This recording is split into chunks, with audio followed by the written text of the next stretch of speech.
फोटोमध्ये दिसणारा हा चिमुरडा सूर्यनमस्कार मधील 2ची स्थिती अर्थातच पादहस्तासन अगदी परफेक्ट करताना दिसतोय। हे एका दिवसात तर शक्य नव्हतं। आमच्या शाळेत या सुंदर उपक्रमाला प्रारंभ झाला तो या वर्षीच्या आंतरराष्ट्रीय योग दिनी। तेव्हापासून दर शनिवारी आमच्या शाळेत सूर्यनमस्कार होतात। 1ची स्थिती, तर जेवढं मागं जाता येईल तेवढं मागं जायचं।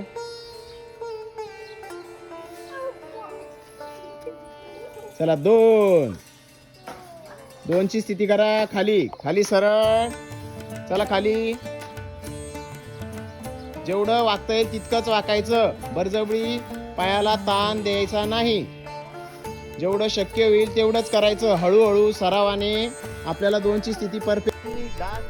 सूर्यनमस्कार झाल्यानंतरचे शवासन आणि त्यानंतर ध्यान सुद्धा हळूहळू मुलं प्रयत्नातून शिकत आहेत। मुलांच्या बौद्धिक विकासाबरोबरच शारीरिक व मानसिक विकासाला बळकटी देणाऱ्या अशा उपक्रमांची आज आपल्याला नितांत आवश्यकता आहे। परत एकदा दीर्घ श्वास घ्यायचा आहे।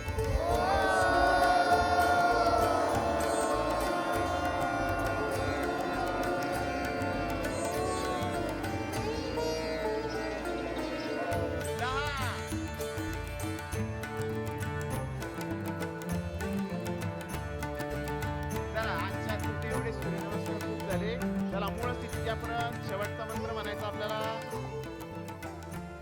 चला सुरू करा। आदित्य